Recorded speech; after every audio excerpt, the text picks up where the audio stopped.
The first drone's rotors screamed as it plummeted from the sky, smoke trailing behind it like a dying comet. Sarah Chen watched from her porch as the $3,000 machine shattered against her barn wall, plastic and metal exploding in all directions.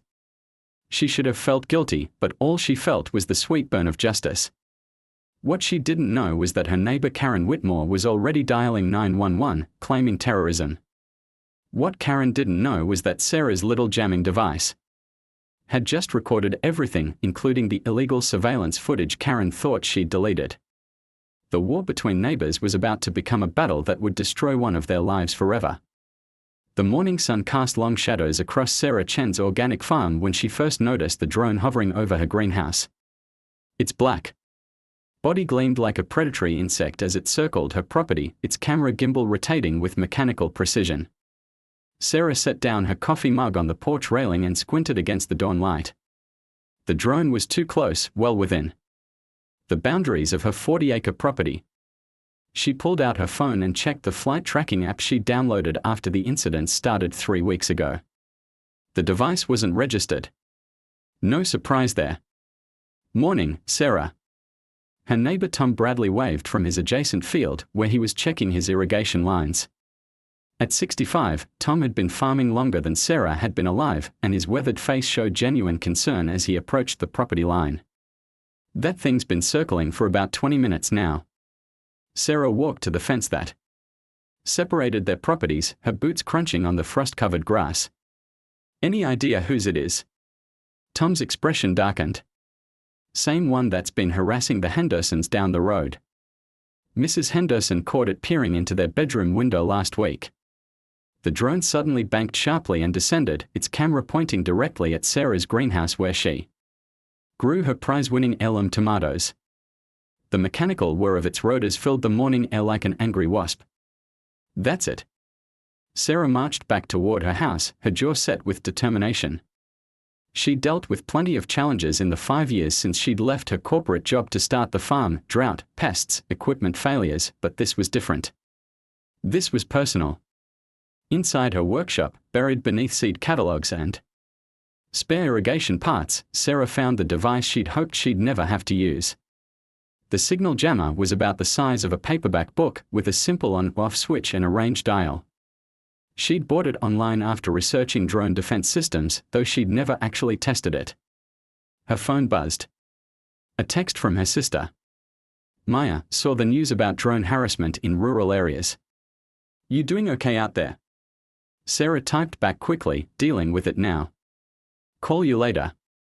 She grabbed the jammer and headed back outside. The drone had moved closer, now hovering directly over her chicken coop. Her prize buff Orpington hens were clucking nervously, huddled together in the corner of their run.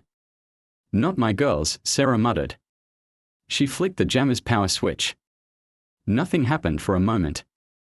Then the drone started to wobble. Its smooth, predatory flight pattern became erratic, like a drunk trying to walk a straight line.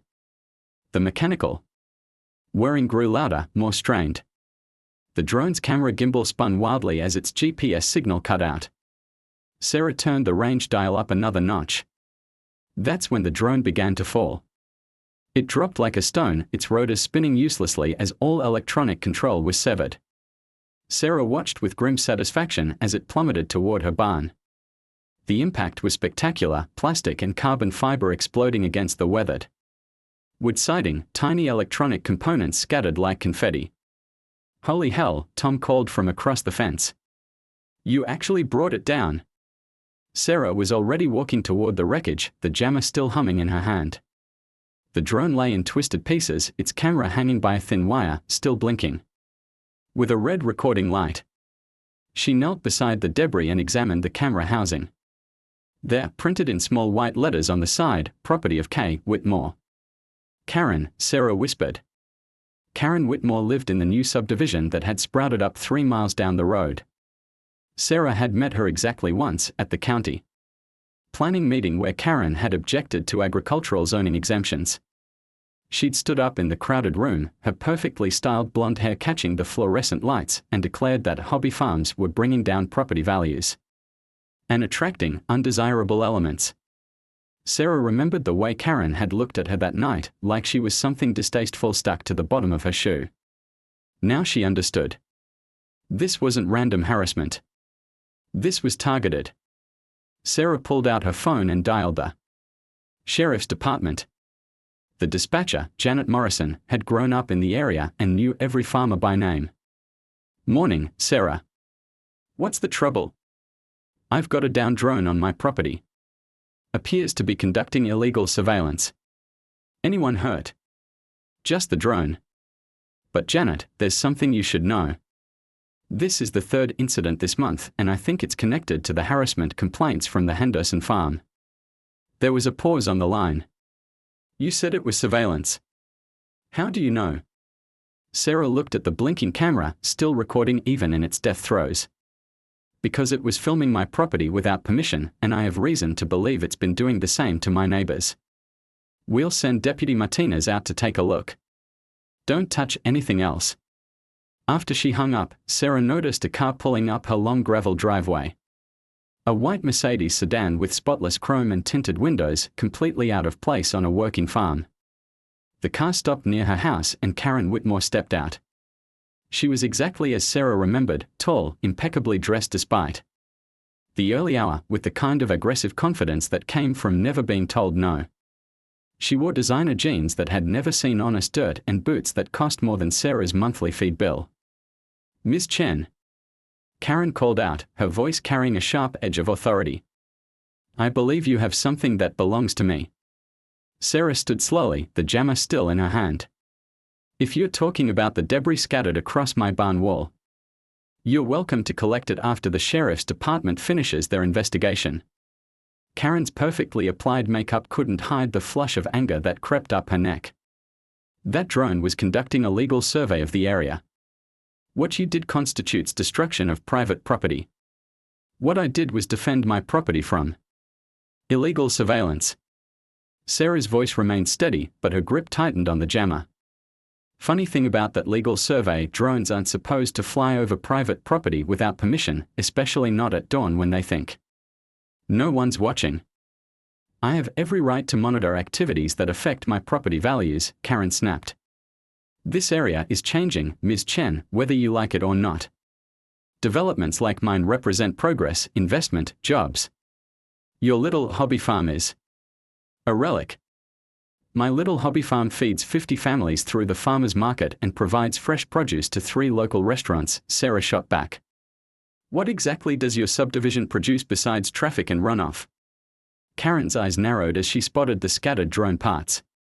She started walking toward them, but Sarah stepped into her path. "I wouldn't do that if I were you. This is a crime scene now." "Crime scene?" Karen laughed, but it was cold and sharp. "The only crime here is what you did to my property. I have lawyers, Ms. Chen.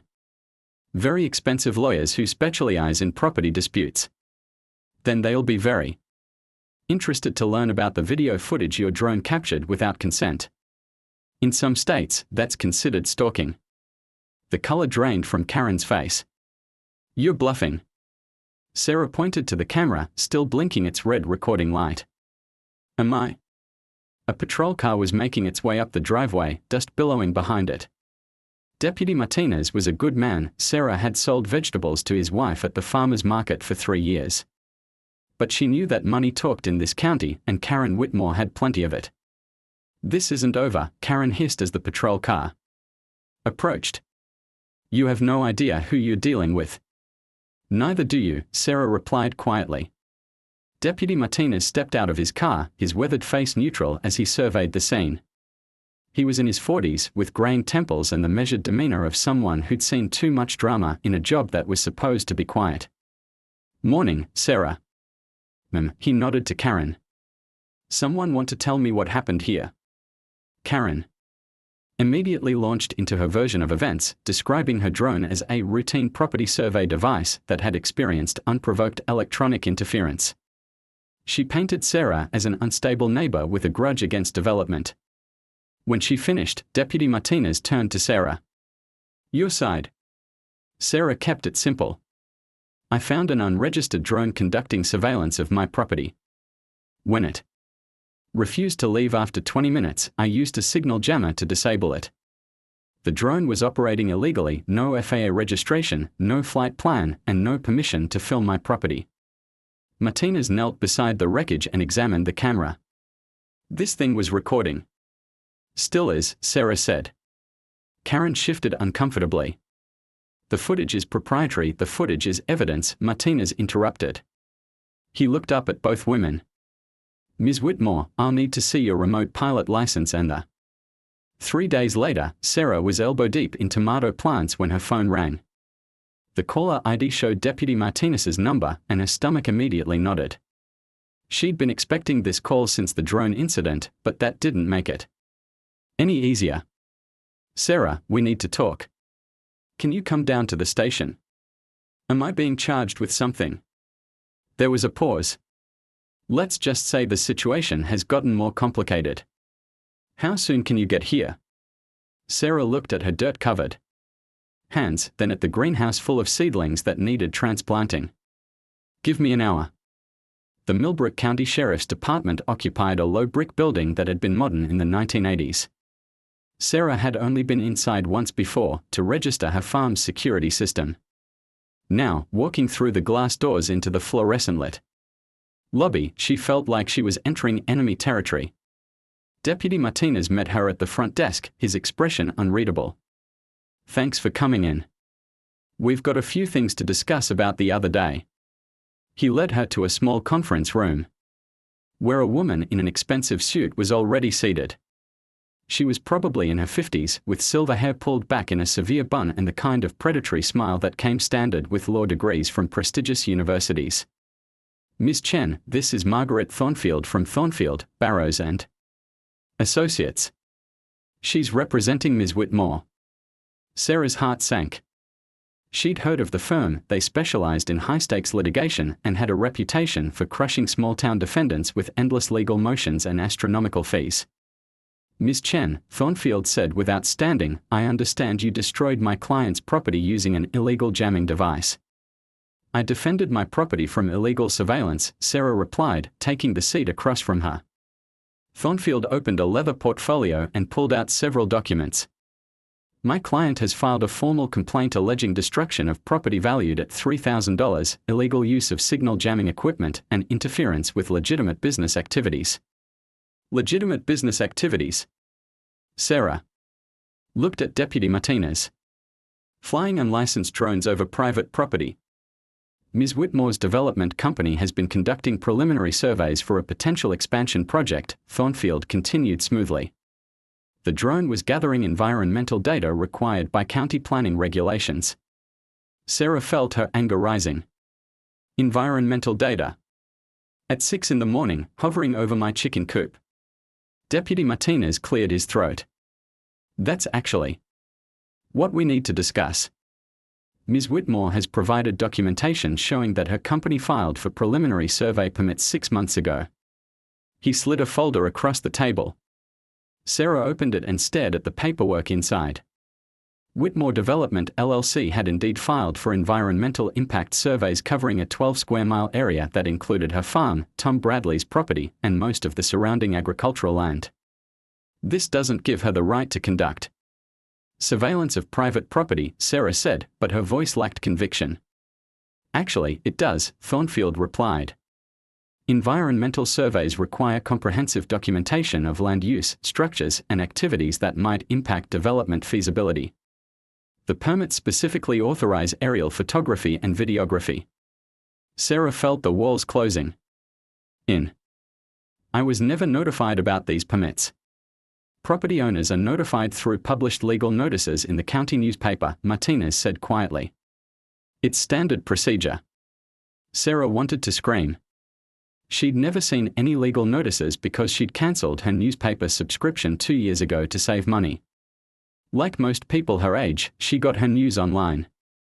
Furthermore, Thornfield continued, my client is prepared to pursue federal charges related to your use of an unlicensed signal jamming device.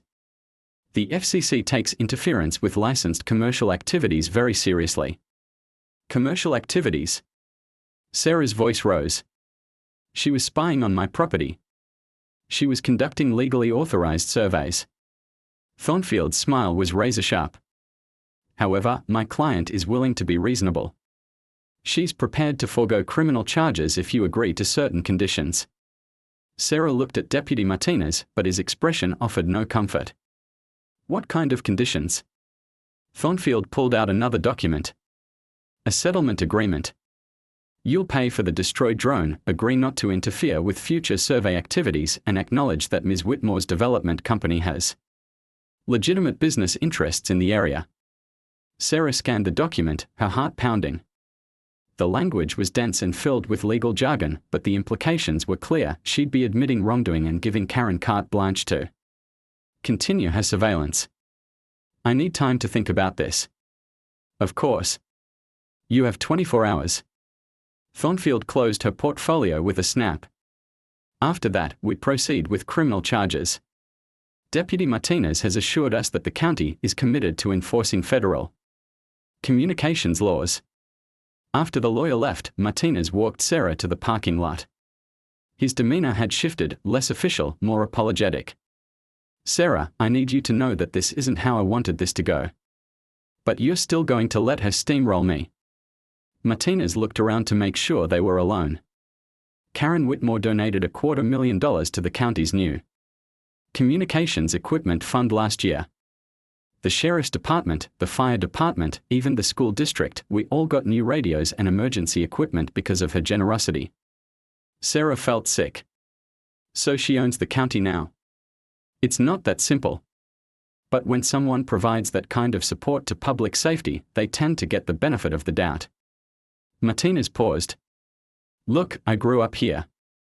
My dad farmed soybeans. Until the bank took the land in '92. I know what people like Whitmore do to places like this. Then why are you helping her? Because I've got 2 kids in college and a pension that depends on me keeping this job. His voice was bitter. But that doesn't mean I'm blind to what's happening. Martinez glanced around again, then stepped closer. There's something else you should know.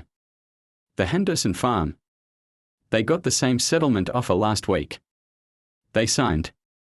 Sarah's blood ran cold. The Hendersons had been farming for 3 generations. If they'd folded. What about Tom Bradley? Hasn't been approached yet. But he will be. Martinez met her eyes. Sarah, I can't tell you what to do. But I can tell you that Whitmore's been buying up agricultural land all around here for the past 2 years. Cash offers well above market value. The owners who sell are happy. The ones who don't. He didn't finish the sentence. That evening, Sarah sat on her porch with a cup of coffee and the settlement agreement spread across her lap. The numbers were brutal: $3,000 for the drone, plus legal fees, plus an acknowledgement that she'd acted illegally. It would wipe out most of her savings and leave her vulnerable to future lawsuits. But the alternative was criminal charges that could destroy her completely. Her phone buzzed. A text from her sister Maya: saw your post about legal troubles. Call me. Sarah had forgotten about the frustrated Facebook post she'd made that morning, venting about developers and property rights. She scrolled through the comments and found something that made her heart race. A woman named Jennifer Reeves had written, "Same thing happened to my family's ranch in Colorado. Whitmore Development harassed us for months before we finally sold. Check your property taxes, I bet they've been reassessed recently." Property taxes. Sarah grabbed her laptop and pulled up the county assessor's website. Her hands trembled as she entered her property information. Her 40-acre farm, which had been assessed at $180,000 the previous year, was now valued at $420,000. The reassessment was dated 3 weeks ago, right around the time the drone harassment had started. At the new assessment level, her annual property taxes would triple. There was no way she could afford to keep the farm. Sarah stared at the screen, understanding flooding over her like ice water. This wasn't about environmental surveys or development permits. This was a coordinated campaign to force her off her land. Karen Whitmore wasn't just targeting her, she was targeting every small farmer in the area. Drive up their property taxes, harass them with legal challenges, make it impossible for them to operate profitably. Eventually, they'd all be forced to sell, and Whitmore Development would be there with cash offers. It was brilliant, ruthless, and completely legal. Sarah picked up her phone and called the number Jennifer Reeves had left in her comment. "Hello, Jennifer. This is Sarah Chen. You commented on my Facebook post about Whitmore Development." There was a sharp intake of breath. "Oh God, they got to you too. Where are you?" "Virginia. Millbrook County. That's their new target area." "How far along are they?" Sarah explained the drone incident, the settlement offer, and the property tax reassessment. Jennifer listened without interrupting. "It's the same playbook they used on us," Jennifer said finally. "First comes the surveillance, then the legal pressure, then the tax assessments. By the time you realize what's happening, you're trapped." "How many families did they do this to?" "In our area? 17. We were number 12. Only 2 held out until the end, and they lost everything in legal fees." Sarah closed her eyes. "How do we stop them?" "Honestly, I don't know if you can. They've got unlimited legal resources and political connections. The system is rigged in their favor." Jennifer's voice softened. "But I can tell you what I wish I'd." Deputy Martinez arrived at Sarah's farm exactly at 8, but he wasn't alone. Behind his patrol car, a second vehicle pulled up, a weathered pickup truck that Sarah recognized immediately. Tom Bradley climbed out, his face grim. "Tom got one of those late-night calls too," Martinez explained as they walked toward Sarah's porch. "Seems his property taxes just got reassessed." Tom held up an official-looking envelope. "Went from $3,200 a year to $8,700. For land I've been farming since 1983. His voice was steady, but Sarah could see the tremor in his hands. "They are trying to tax me off my own property." Sarah had spent the morning organizing the responses from her Facebook post. Now she had them arranged on her kitchen table like evidence in a murder trial, because in a way, that's exactly what they were. The murder of an entire way of life. "Before we start," Martinez said, settling into a chair, "I need to tell you both something. I made some calls last night. Unofficial calls to some friends in other counties." He looked uncomfortable. "This pattern, the drone harassment, the sudden tax reassessments, the pressure to sell, it's happening in 4 other counties across the state." "Jesus," Tom muttered. "How many people are we talking about?" "Conservative estimate.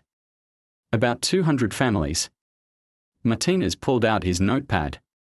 "And Sarah, that criminal complaint against you. It's been fast-tracked. They want you arraigned by Friday." Sarah felt her stomach drop. "That's in 3 days. Which means we don't have much time." Martinez looked at the papers spread across the table. "Show me what you've got." For the next 2 hours, they went through every complaint, every suspicious reassessment, every pattern of harassment. What emerged was a picture of systematic extortion operating under the cover of legitimate business practices. "Look at this," Sarah said, pointing to a map she'd created showing all the affected properties. "They are not targeting random farms. They are going after specific corridors of land." The pattern was unmistakable. Whitmore Development was acquiring strategic strips of agricultural property that would eventually connect her subdivision to the main highway, the county seat, and the planned shopping complex 15 miles north. "It's a land grab," Tom said quietly. "They are not just building houses. They are building an empire." Martinez studied the map. This level of coordination would require inside information. Someone would need access to county planning documents, tax assessment schedules, permit applications. Someone in the county government, Sarah finished. They were interrupted by the sound of vehicles coming up the driveway. Through the kitchen window, Sarah could see 2 cars, a black sedan and Karen Whitmore's white Mercedes. "Expecting company?" Martinez asked. "No." Sarah stood, her heart pounding. "But I have a feeling we are about to get some." The visitors didn't wait for an invitation. Karen Whitmore walked up to the porch flanked by Margaret Thornfield and a man Sarah didn't recognize, tall, silver-haired, wearing the kind of expensive suit that screamed political power. Ms. Chen, Karen called through the screen door, we need to talk. Martinez opened the door, his hand resting casually on his service weapon. This is private property. You need to state your business. I'm County Commissioner Robert Hayes, the silver-haired man said, producing an official ID. And we are here on official county business. Sarah's blood ran cold. Hayes was the most powerful politician in the county, the man who controlled development permits and tax policy. If he was here with Karen Whitmore. What kind of official business? Martinez asked. The kind that involves illegal conspiracy. To defame legitimate businesses, Thornfield answered. She held up a printed copy of Sarah's Facebook post. Ms. Chen has been using social media to spread false and defamatory statements about my client's development company. It's not defamation if it's true, Sarah said, stepping onto the porch. Commissioner Hayes fixed her with a cold stare. Ms. Chen, I understand you've been encouraging property owners to file frivolous complaints against county tax assessments. That's a serious matter. Frivolous complaints. Tom Bradley pushed through the screen door, his face flushed with anger. Bob, you and I went to high school together. You know damn well I've been farming this land for 40 years. How exactly did it triple in value overnight? Hayes didn't flinch. Market conditions change, Tom. Development pressure increases property values. That's basic economics. Bullshit, Tom shot back. This is theft, and you know it. Careful, Tom, Hayes said quietly. You're talking to a county commissioner. There are consequences for making unfounded accusations against public officials. The threat hung in the air like smoke. Sarah realized they were witnessing something unprecedented, the mask was coming off. These people were so confident in their power that they were making threats in front of a sheriff's deputy.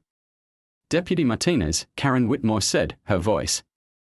Honey sweet, I trust you've explained to Ms. Chen the seriousness of the federal charges she's facing. We've discussed it, Martinez said carefully. Good. Because the U.S. Attorney's Office has expressed particular interest in this case. Illegal signal jamming is considered a potential terrorist activity. Sarah felt the blood drain from her face. Terrorist activity? Thornfield smiled. Interference with commercial aviation, disruption of emergency communications, potential threats to homeland security. The penalties can be quite severe. That's enough, Martinez said firmly. If you have official business, conduct it through proper channels. Otherwise, you need to leave. Commissioner Hayes stepped forward. Actually, Deputy, we do have official business. Ms. Chen, the county has received multiple complaints about the sanitary conditions on your farm. We'll be conducting a full inspection tomorrow morning. What kind of complaints? Sarah demanded. Improper waste disposal, potential groundwater contamination, unlicensed composting operations, Hayes read from a clipboard. If violations are found, your organic certification could be revoked immediately.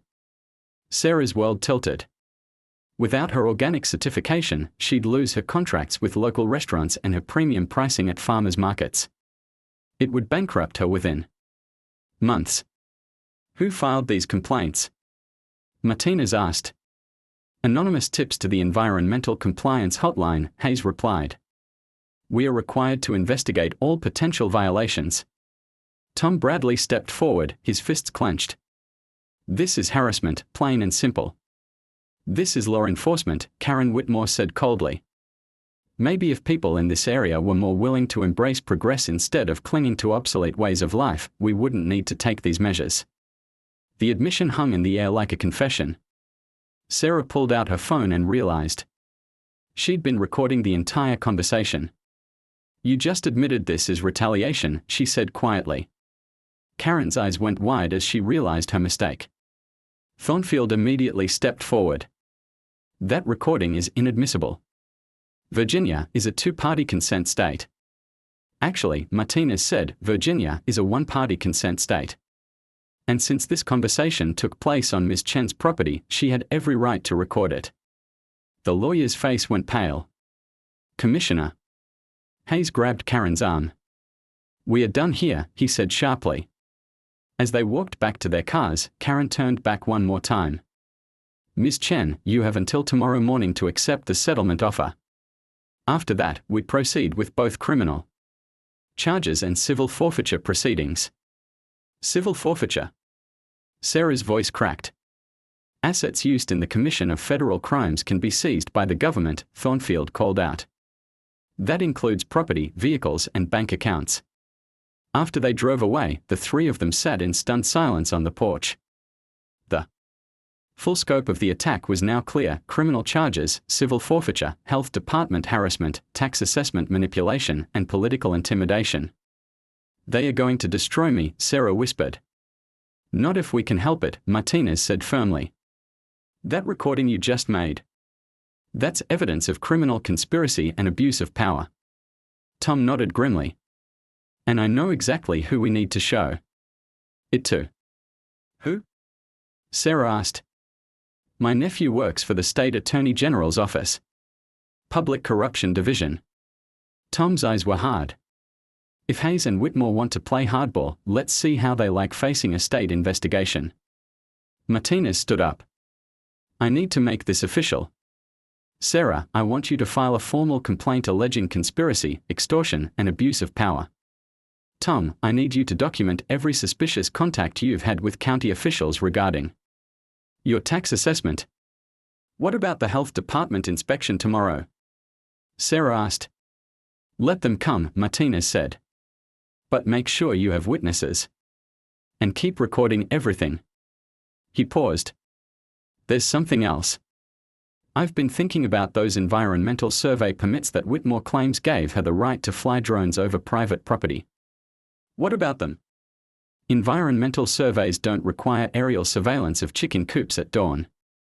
They are usually done during business hours with advance notice to property owners. I think those permits were obtained under false pretenses." Sarah felt a spark of hope. "Which would make the drone flights illegal after all." "Exactly. Which means you were defending your property from illegal surveillance." Martinez smiled grimly. Suddenly that signal jammer doesn't look like a criminal weapon anymore. As Martinez drove away, Tom turned to Sarah. "You know this is just the beg." At 7:30 a.m., Sarah's farm looked like a crime scene. 2 news vans sat in her driveway alongside 3 unmarked state vehicles. Assistant Attorney General Michael Bradley stood near her chicken coop with a digital recorder, while investigator Janet Walsh from the state's Public Corruption Unit photographed everything from the greenhouse to the compost bins. "Remember," Michael told Sarah, "let them conduct their inspection. Don't interfere, don't argue with their findings. Just document everything." Sarah nodded, her stomach churning with nervous energy. She'd barely slept, knowing that today would either vindicate her or destroy her completely. Tom Bradley arrived at 8 sharp, followed by 5 more farmers from the Facebook group. They spread out across her property like an informal security detail, each carrying their phones to record the proceedings. Channel 7 News just pulled up, called Maria Santos, whose family had run a dairy farm until Whitmore Development's harassment forced them to sell. "This is really happening." At exactly 9 o'clock, 3 county vehicles arrived, a health department van, Commissioner Hayes' official sedan, and Karen Whitmore's Mercedes. They'd brought an entourage, 5 health inspectors, 2 county attorneys, and a sheriff's deputy. Sarah didn't recognize. Karen stepped out of her car like a general preparing for battle, wearing a sharp business suit and the kind of confident smile that came from believing you held all the cards. She surveyed the assembled crowd with obvious displeasure. "What is this circus?" she demanded, pointing at the news cameras. "This is transparency," Michael Bradley replied, approaching with his state credentials visible. Assistant Attorney General Bradley, Public Integrity Division. "We are here to observe county procedures." The color drained from Commissioner Hayes' face. "Mr. Bradley, this is a routine health inspection. There's no need for state oversight. When we receive credible allegations of retaliatory harassment by public officials, everything becomes our business," Michael said smoothly. "Please, proceed with your inspection. We are just here to observe." Dr. Patricia Wong, the county health director, looked uncomfortable as she organized her team. Sarah had known Pat for 3 years. She'd always been professional and fair. Now she looked like someone who'd rather be anywhere else. "Miss Chen," Dr. Wong said quietly, "we've received complaints about improper waste disposal and potential groundwater contamination. We need to inspect your composting operation and test your water sources." "Of course," Sarah replied. "Everything's properly documented and permitted." As the inspection team spread out across her property, Sarah noticed something interesting. The anonymous complaints were remarkably specific. They referenced exact locations of compost bins, specific dates of waste disposal, and detailed descriptions of her property layout. Whoever had filed them had either conducted extensive surveillance or had been given inside information. "Curious," Michael Bradley murmured, reading over the complaint forms. "These anonymous tipsters seem to know an awful lot about organic farming regulations." The first hour of the inspection went exactly as Sarah expected. The health department found nothing wrong because there was nothing wrong. Her composting operation was textbook perfect, her water sources were clean, and her organic certification documentation was meticulous. But then Dr. Wong made a discovery that made Sarah's blood run cold. "Ms. Chen, can you explain these?" She held up 3 small glass vials that she'd found buried near Sarah's compost bins. Sarah stared at the vials in confusion. They contained some kind of chemical residue and were labeled with scientific notations she didn't recognize. "I've never seen those before in my life. They appear to contain pesticide concentrates," Dr. Wong said, her voice carefully neutral. "If these substances have contaminated your compost, it could invalidate your organic certification." Karen Whitmore's smile was triumphant. "It seems Ms. Chen hasn't been entirely honest about her farming practices. Or someone planted those vials," Tom Bradley said loudly. "Pat, you know Sarah. Does this look like something she'd do?" Dr. Wong looked genuinely torn. "I have to follow protocols. If there's evidence of prohibited substances..." "Dr. Wong," Michael Bradley interrupted, "before you proceed, I need to ask you something. Who had access to the specific locations where you found those vials?" "What do you mean?" "I mean, how did you know exactly where to look? Your inspection pattern wasn't random, you went directly to those spots." Dr. Wong consulted her clipboard. The anonymous complaint included GPS coordinates for areas of concern. Michael turned to Investigator Walsh. "Janet, how long would it take to get those vials tested for fingerprints and DNA? If we rush it?" 2 hours. Karen's smile faltered. "You can't delay a health inspection for forensic testing." "Actually, we can," Michael said. "When there's credible evidence of evidence tampering, the integrity of the investigation takes precedence." Commissioner Hayes stepped forward, his face flushed with anger. "Mr. Bradley, you're overstepping your authority. This is a county matter." "Not anymore." Michael pulled out his phone and showed Hayes the screen. "As of 1 hour ago, the FBI has opened a federal investigation into civil rights violations and public corruption in Millbrook County. This inspection is now part of that investigation." The words hit like a bomb blast. The FBI. Federal investigation. Sarah saw several of the county officials exchange panicked glances. But Karen Whitmore wasn't finished. She pulled out her own phone and made a call. "Senator Morrison. It's Karen Whitmore. We have a situation that requires your immediate attention." Sarah's heart sank. Senator Morrison was one of the most powerful politicians in the state, known for his connections to real estate development and his ability to make problems disappear. Karen spoke quietly into her phone for several minutes, then hung up with a satisfied expression. "Mr. Bradley, I believe you'll be receiving a call from your supervisor very shortly." As if on cue, Michael's phone rang. He answered with a curt "Bradley," then listened for a long moment. His expression grew increasingly grim. "I understand, sir." "Yes, sir. I'll stand down immediately." He hung up and looked at Sarah with apologetic eyes. "I'm sorry. The investigation has been transferred to another jurisdiction. We are ordered to withdraw immediately." Sarah felt the world tilt around her. "What does that mean?" It means, Karen said smugly, that this inspection proceeds under county authority. And based on the evidence we've found, I believe Dr. Wong will have no choice but to recommend immediate suspension of your organic certification. The news cameras captured everything: Sarah's stunned expression, the state investigators packing up their equipment, the county officials regaining their confidence. It looked like a complete victory for Karen Whitmore.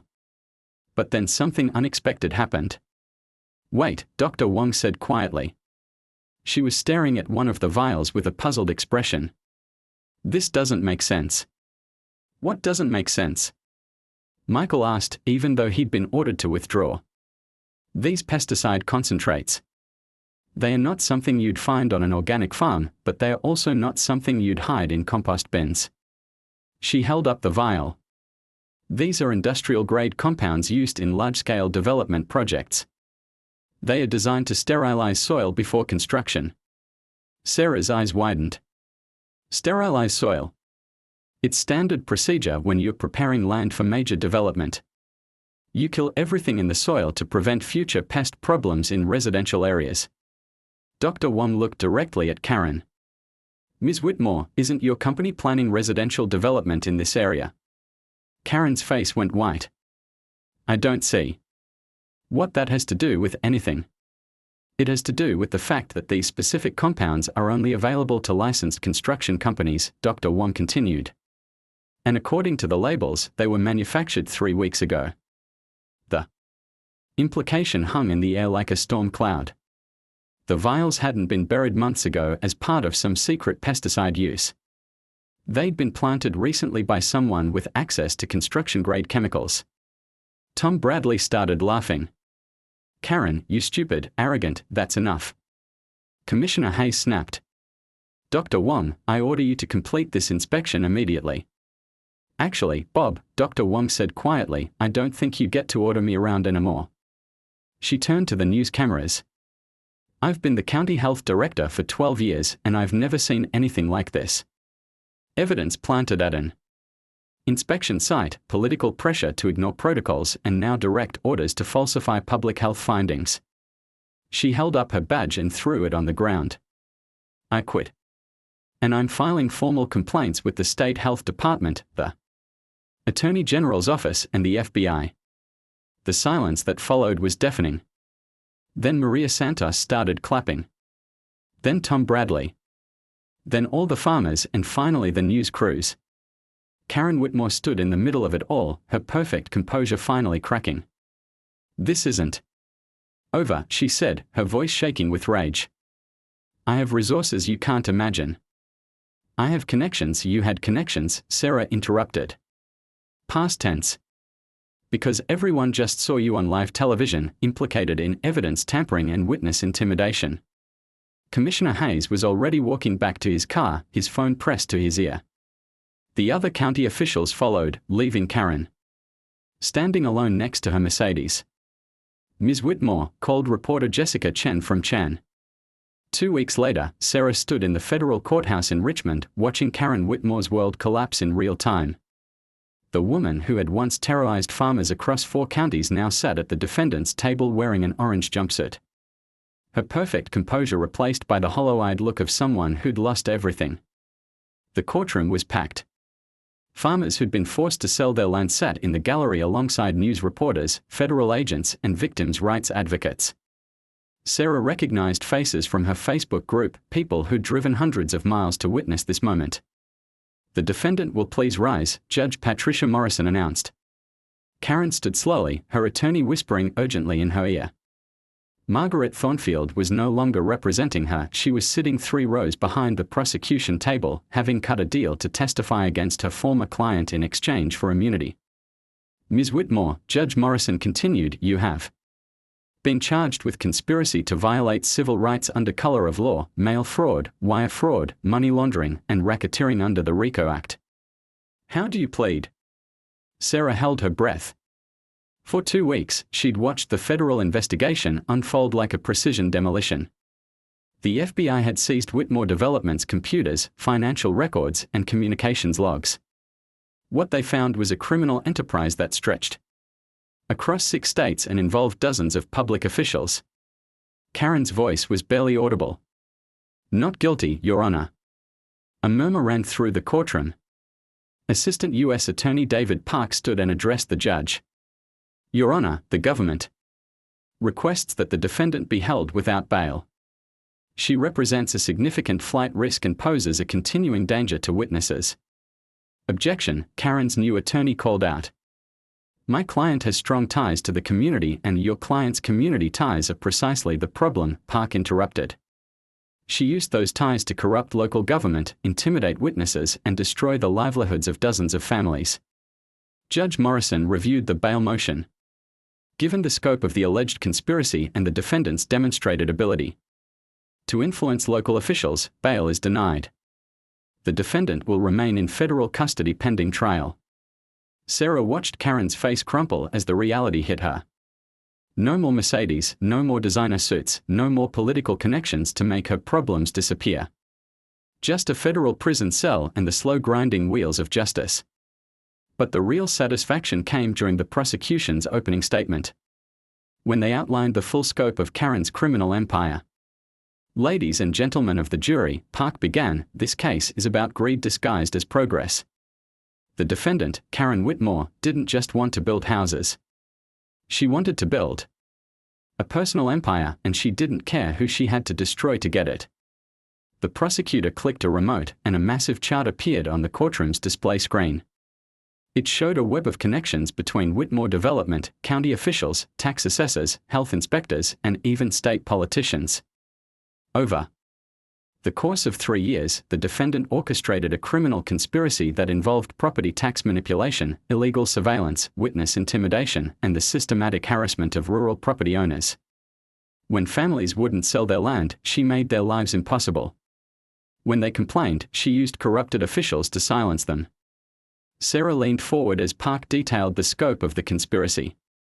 It was even worse than she'd imagined. The evidence will show that the defendant bribed County Commissioner Robert Hayes with over $400,000 in campaign contributions and consulting fees. In exchange, Hayes manipulated property tax assessments to make farming economically impossible. Sarah glanced across the courtroom and saw Hayes in the gallery, also wearing an orange jumpsuit. He'd been arrested 3 days ago and was cooperating with prosecutors in hopes of reducing his sentence. The defendant also paid Health Director Patricia Wong's predecessor, Dr. Marcus Reed, to conduct harassing inspections of targeted farms. Dr. Reed would find violations that didn't exist or create health emergencies where none occurred. Park clicked to another slide showing financial records. Between 2021 and 2024, Whitmore Development acquired over 12,000 acres of agricultural land through this conspiracy. The defendant's profits from these illegal acquisitions exceeded $8 million. $8 million. Sarah thought about the farmers in the gallery, people who'd lost generational farms for a fraction of their actual value. People who'd been terrorized out of their homes so Karen Whitmore could build strip malls and subdivisions. The prosecutor's voice grew harder. But the defendant's greatest crime wasn't theft, it was the destruction of communities. Farming families that had worked the same land for generations were driven away by a woman who saw them as nothing more than obstacles to profit. During the lunch recess, Sarah found herself surrounded by reporters in the courthouse hallway. "Ms. Chen, how does it feel to see your former neighbor facing federal charges?" asked Jessica Chen from Channel 7. Sarah considered her answer carefully. "It feels like justice. But it also feels sad, because none of this had to happen. If Karen Whitmore had wanted to develop land, she could have done it legally. She could have made fair offers to willing sellers. Instead, she chose to destroy people's lives." "Do you think the charges are appropriate?" another reporter asked. "I think they are necessary. This wasn't just about my farm or Tom Bradley's farm. This was about whether wealthy people can use corruption to steal from ordinary families. The answer needs to be no, and it needs to be loud enough that other would-be predators can hear it." That afternoon, the prosecution began presenting its evidence. Tom Bradley was the first witness, describing how his property taxes had mysteriously tripled overnight and how he'd been pressured to sell by county officials who claimed his farm was incompatible with modern development goals. Maria Santos testified about the harassment her dairy farm had endured, late-night inspections, mysterious health violations that appeared and disappeared, and finally an eminent domain threat that forced her family to sell for half their land's value. But the most damaging testimony came from Dr. Patricia Reed, the former county health director who'd agreed to cooperate with the prosecution. Ms. Whitmore approached me in January 2022, Reed testified. She offered me a consulting contract worth $50,000 a year if I would prioritize certain properties for health and safety inspections. What did she mean by prioritize? Park asked. She meant find violations, whether they existed or not. She provided me with a list of farms she wanted targeted and suggested specific violations I should cite. Did you follow her instructions? Reed's voice was barely audible. Yes. I conducted 17 fraudulent inspections over 2 years. I falsified reports, planted evidence, and threatened farmers with criminal charges if they didn't comply with my recommendations. Sarah watched the jury's faces as Reed described the systematic corruption. Several jurors looked disgusted. One elderly woman was shaking her head in disbelief. Dr. Reed, did the defendant ever explain why she wanted these particular farms targeted? She said they were obstacles to progress. She showed me development plans that would connect her subdivision to major highways and commercial areas. The farms I was harassing were all located along those proposed corridors. What happened when property owners complained about your inspections? Ms. Whitmore had arrangements with county commissioners and the sheriff's department. Complaints were either ignored or the complainants were threatened with additional investigations. The testimony continued for 3 days, painting a picture of corruption so systematic and brazen that even Sarah was shocked. Karen hadn't just targeted individual farms, she'd captured an entire county government and turned it into her personal weapon against rural communities. The defense tried to argue that Karen was merely an aggressive businesswoman operating within legal boundaries. But the evidence was overwhelming: recorded conversations, financial records, email communications, and the testimony of 23 victims. The most devastating evidence came from Karen's own computer, seized during the FBI raid. Prosecutors displayed her emails on the courtroom screens, and Sarah watched the jury react to Karen's own words describing farmers as backwards, obstacles to progress, and collateral damage in economic development. One email, sent to Commissioner Hayes, was particularly damning: the Chen farm is the key property we need. Do whatever it takes to make her sell. I don't care about lawsuits, we can make those disappear. I care about results. When the prosecution rested after 5 days of testimony, Karen's defense team attempted a desperate strategy. They argued that she was the victim of overzealous prosecution, that her actions were no different from standard business practices in the development industry. It didn't work. The jury deliberated for less than 4 hours. Has the jury reached a verdict? Judge Morrison asked. The foreman, a retired teacher from rural Virginia, stood slowly. We have, Your Honor. On the charge of conspiracy to violate civil rights under color of law, how do you find? Guilty. Sarah felt tears streaming down her face as the foreman continued through all 17 charges. Guilty. Guilty. Guilty. Karen Whitmore had been found guilty on every count. Judge Morrison scheduled sentencing for the following month, but